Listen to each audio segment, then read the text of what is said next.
అనుకుంటున్నట్టు నేను కూడా మా వాళ్ళతో కలిసి అంజలికి అన్యాయం చేయాలని చూడటం లేదు. అదే నిజమైతే అంజలికి మీ రవిబాబాయ్ గురించి ఎందుకు చెప్పలేదు? చెప్పు. నువ్వు అనుకుంటున్నట్లు రవి మంచివాడు కాదక్క, చాలా దుర్మార్గుడు. అమ్మాయిని ప్రేమిస్తున్నట్టు నటించి చివరికి మోసం చేస్తాడు. నువ్వు అబద్ధం చెప్తున్నావు.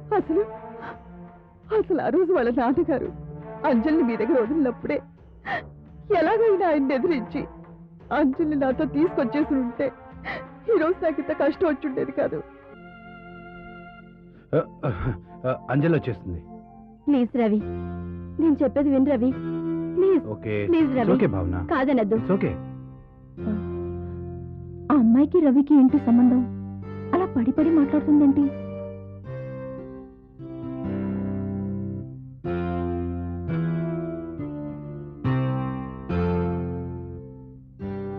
అంటే సందీప్ చెప్పేది నిజమేనా? రవి మంచివాడు కదా? భావనా, ఏంటిది? ఎందుకు ఇలా ఆడుస్తున్నావు? నన్ను వదులు. ఎలా వదలగలను రవి? నువ్వు చేతులు కాదు, అమృత హస్తాలు. ఈ చేతులే కదా ఓ ప్రాణం పోసింది, ఈ చేతులే కదా నాకు అభియం ఇచ్చింది. రవి, నాకు చాలా ఇబ్బందిగా ఉంది. అలా అనకన్నయ్యా. నిజానికి నువ్వే కనుక నాకు డబ్బు సాయం చేయకపోతే నా ముసలితను బతికేదా? అంత ఖరీదైన జబ్బు తగ్గేదా? అన్నయ్య, నువ్వు చేసిన సహాయానికి ప్రతిరోజు నేనేం చేస్తానో తెలుసా? ఈ కోతి ఏంటి ఓవర్ యాక్షన్ చేస్తుంది? ఏం చేస్తావు చెల్లి? దేవుడికి వేవలసిందండి నీ ఫోటోకి వేస్తాను. హారతులు అగరబత్తులు నీకే వెలిగిస్తాను. మొదట అన్నం ముద్ద నీ ఫోటో ముందు పెడతాను. అవునా? చచ్చిపోయిన వాళ్ళకి అలా చేస్తారు. నా కృతజ్ఞత అలా చూపిస్తున్నానంతే, అయినా పొట్టు పెట్టలేదులే. భావన, ఎప్పుడో మా రవి సహాయం చేశాడని ఇలా కనిపించినప్పుడల్లా ఏడుస్తే ఎలా?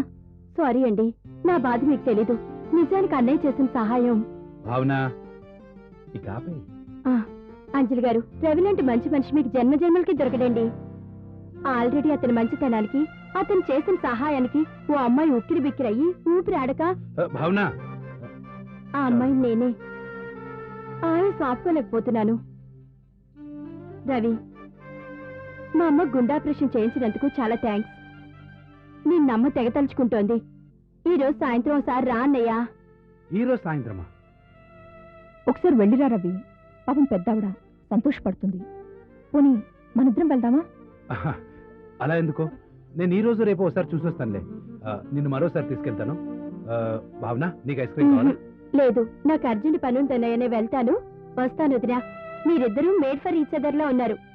వస్తాను. Bye bye bye bye.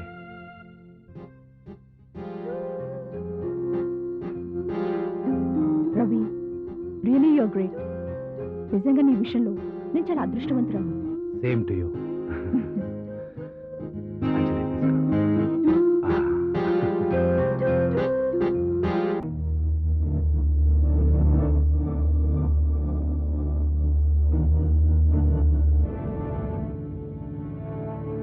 ఒరే రవి, నువ్వు చేస్తున్న పని ఏమన్నా బాగుందా?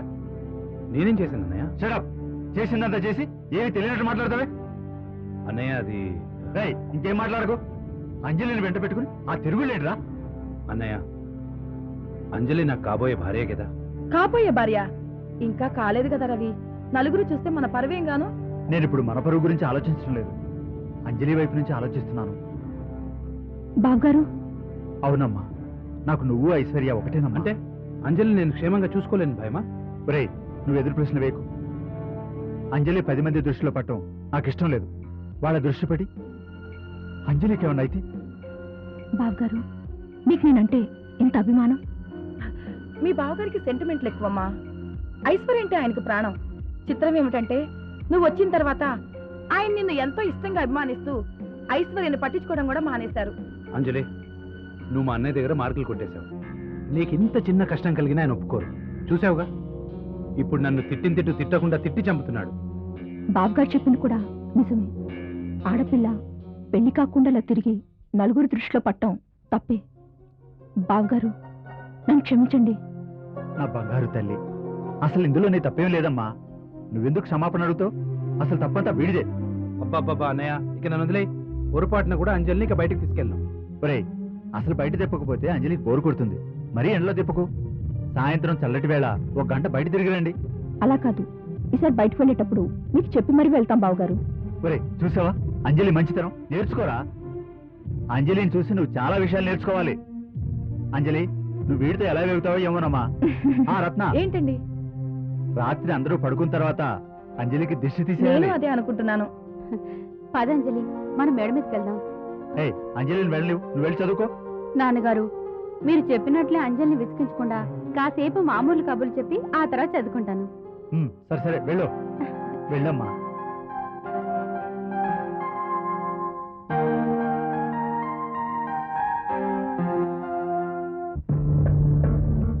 ఏమండి మీరేనా? నువ్వు మా అన్నయ్యవే కావు. నీ మొహం నేనేరా. చిన్న సెంటిమెంట్ ఇచ్చాను. అంజలి మళ్ళీ వాళ్ళ అమ్మ మాటలు నమ్మకుండా ఉండాలంటే ఈ మాత్రం నటన అవసరం.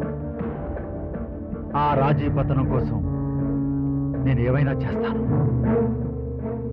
అత్తయ్య, ఇదేమిటి తినకుండా ఆలోచిస్తోంది? కొంపతీసి సున్నం అన్నం తినడం అలవాటైపోయిందా? అత్తయ్య, అత్తయ్య! అబ్బా ఏంటే తిండి మానేసి ఏదో ఆలోచిస్తున్నావేమిటి? నీకేమైనా అభ్యంతరమా? అభ్యంతరమా పాడా? విచిత్రంగా ఉంటేను. ఇందులో విచిత్రమేముందే? విచిత్రం కాదా మరి? మా ఇంట్లో కంచంలో అన్నం పడ్డం ఆలస్యం ఆవు రావడం అని తినేసేదానివి. ఆ మధ్య కడుపు నొప్పి పుణ్యమా అని తిండి తగ్గించేశాను. అవును ఈ రోజు కడుపు నొప్పి రాలేదేంటి? ఆ ఆ ఆ బియ్యం మారిపోయాయి కదా. అక్కడ మేము తక్కువ రేటు తెచ్చుకునేవాళ్ళం, వీళ్ళు ఎక్కువ రేటు తెచ్చుకుంటారు కాబోలు, అంతే. అవునవును అదే అయి ఉంటుంది. ఏమైనా రాజీ ఇంట్లో తిండికి ఏ లోటు ఉండదు. అత్తయ్య, ఇందాక నుంచి చూస్తున్నాను ఏదో ఆలోచిస్తున్నావు. అదేమిటో నాకు కూడా చెప్పొచ్చు కదా, నేనేమన్నా పరాయిదాన్నా? ఏం లేదే, తప్పంతా రాజీదా అంజలిదా రవిదా అని ఆలోచిస్తున్నాను. రాజీ తప్పెందుకు అవుతుంది? ఆ అంజలిదే. కాదు రాజీదే తప్పు. ఎలా అని అడుగుతావేంటే? ఆ గంగాధరం గారిని మాయ చేసి వాళ్ళ ఆస్తంతా రాజీ కొట్టేసింది. మరి గంగాధరం కొడుకులకి కోపం రాదేంటి? నిజమే. నిజమేమిటే? వాళ్ళని చాలా హింసలు పెట్టిందంట. వాళ్ళ ఆస్తులన్నీ ఒక్కొక్కటి లాక్కొని వాళ్ళని బజార్కి ఏడ్చాలని ప్రయత్నాలు చేస్తుందట. అవునా? అవునా అని నోరు ఎల్లబెట్టకు. చివరి నిమిషంలో ఆ రవి అంజలిని తీసుకొచ్చాడట. అంతే, రాజీకి తల తిరిగిపోయింది. అప్పుడు వాళ్ళు వదిలేసి రాజీ వెనక్కి తిరిగి చూడకుండా వచ్చేసింది. అలా వదిలేసి రావడం ఎందుకు? ఆ అంజలిని లాక్కుని రావచ్చు కదా. ఎలా లాక్కొస్తుంది? అంజలి రావద్దు. అసలు నువ్వెవరివి? నీకు నాకు సంబంధం ఏమిటి? నా ఇష్టం, నేను రవినే పెళ్లి చేసుకుంటాను అని ముఖం మీద కొట్టినట్టు చెప్పేసి రవితో వెళ్ళిపోయిందట. అది సరే, అంజలికి ఈ రవికి ఇంత గాఢంగా ప్రేమ ఎలా కుదురుంటుంది? ఆ రవిగాడు అమ్మాయిల్ని పాడేయడంలో పెద్ద నేర్పరట. అది రాజీ కూతురని తెలియగానే చటుక్కున ప్రేమలో పడేశాడట. ఇప్పుడు దాన్ని అడ్డం పెట్టుకుని ఆ రాజీని ఒక ఆట ఆడిస్తాడు చూడు. అవునత్తయ్య, ఈ విషయాలన్నీ వచ్చి రాగానే నీకెలా చేరిపోయాయి? వచ్చి రాగానే ఆ ఇంటి పెద్ద కోళ్ళ రత్నాకి ఫోన్ చేసి మాట్లాడాలే, మొత్తం కథంతా చెప్పేసింది. అమ్మో అమ్మో అమ్మో, నువ్వు సామాన్యురాలు కాదత్తయ్యా, గుండెలు తీసిన బంటువి. అవునత్తయ్య, మనం ఇలా కూర్చొని మాట్లాడుతూ ఉంటే ఆ రాజీకి అనుమానం వచ్చినా వస్తుంది. నువ్వు ఈ పని గాని నేను కిందికి వెళ్ళి మాట్లాడొస్తాను.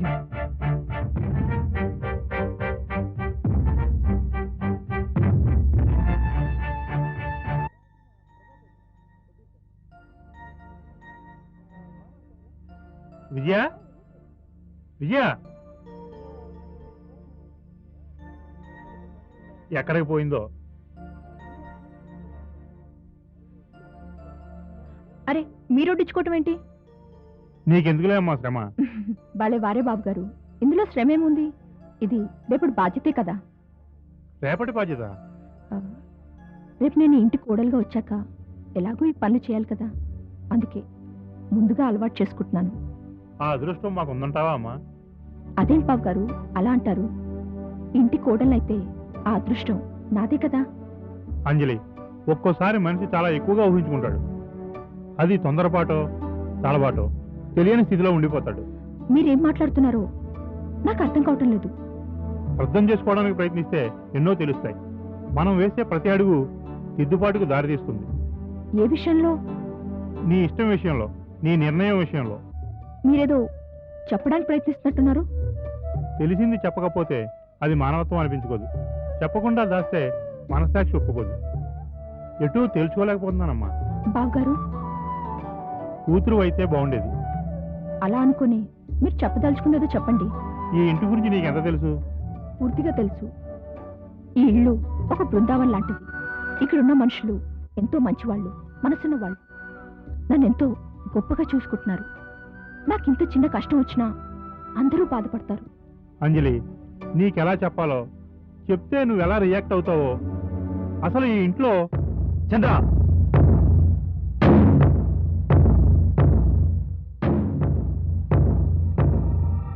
చంద్ర, బయట ఏవో మెంటల్ టెన్షన్ పెట్టుకుని ఇంటికి వస్తావు.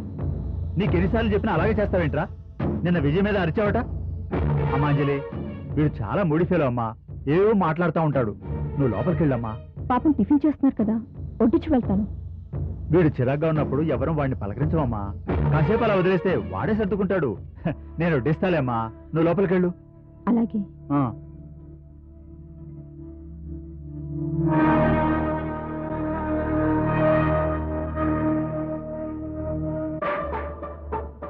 చంద్ర, ఈ మధ్య నీ ప్రవర్తన నాకు నచ్చడం లేదు. మీరు చేస్తున్న పనుల కన్నా నా ప్రవర్తన దారుణంగా ఉందా? ఒరేయ్, నేనేం చేసినా మన కుటుంబం కోసమే చేస్తున్నాను. చేస్తున్నారు, చాలా గొప్పగా చేస్తున్నారు. చంద్ర, మన ఇద్దరికి వాదన ఎందుకు? కొన్నాళ్ళు నువ్వు నోరు మీద పక్కు. ఇదిగో, అంజలితో ఏదన్నా వాగావో మొత్తం నాశనం అయిపోతుంది. దయచేసి నా కోపం తెప్పించుకో. జాగ్రత్త. టిఫిన్ చేయి.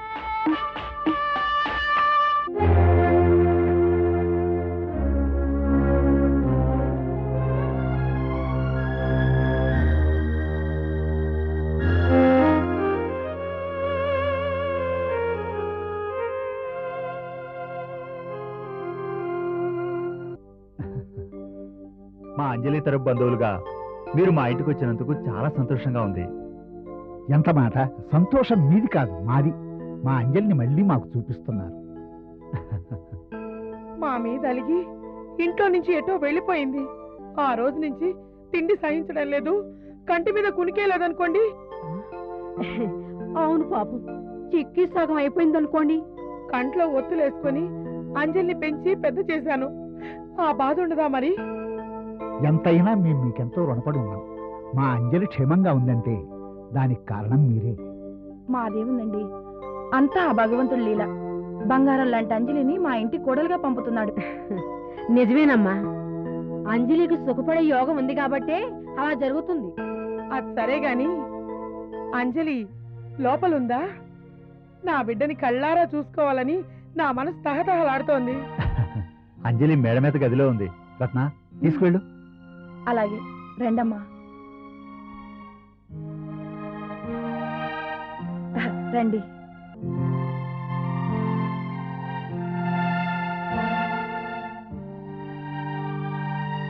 అంజలి, నా మాట విను. పాపం మీ మామయ్య గారి ఫ్యామిలీ ఎంతో దూరం నుంచి నేను చూడాలని వస్తే కాదంటావేంటి? నీకు వాళ్ళ గురించి తెలియదు రవి. వాళ్ళు ఒట్టి దుర్మార్గులు. నా పరిస్థితులు అవ్వడానికి కారణం వాళ్లే. అలా ఎందుకు అనుకుంటున్నావు? ఏది జరిగినా మన మంచికే అనుకోవాలి. వాళ్ళు అలా ప్రవర్తించారు కాబట్టే నువ్వు ఇల్లు వదిలి బయటికి రాగలిగావు. అందుకేగా మన పరిచయం, ప్రేమ ఇప్పుడు పెళ్లి వరకు వచ్చాయి.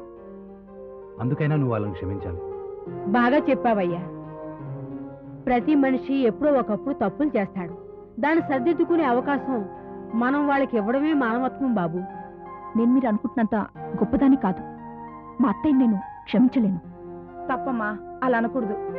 పశ్చాత్తాపం పడే మనిషిని దగ్గరకు తీసుకొని క్షమించాలి, సర్దుకుపోవాలి. ఎంతైనా నిన్ను పెంచిన తల్లి కదా, ఆ అభిమానాన్నైనా మనసులో పెట్టుకోమ్మా. అవునమ్మా, నీ మనసు ఎంత గాయపడిందో నేను ఊహించగలను. నువ్వు వెళ్ళిపోయిన తర్వాత ప్రభావతి ఎంత బాధపడిందో నీకు తెలిస్తే నువ్విలా మాట్లాడవు. ఇప్పటికీ నీకు ముఖం చూపించలేక బయటే నిలబడిపోయింది. వెళ్ళమ్మా, వెళ్ళి పలకరించు. అంజలి, నా మాట మీద ఏదైనా గౌరవం ఉంటే మీ అత్తయ్య నిల్లి పలకరించు. వెళ్ళు అంజలి, ప్లీజ్ ప్లీజ్.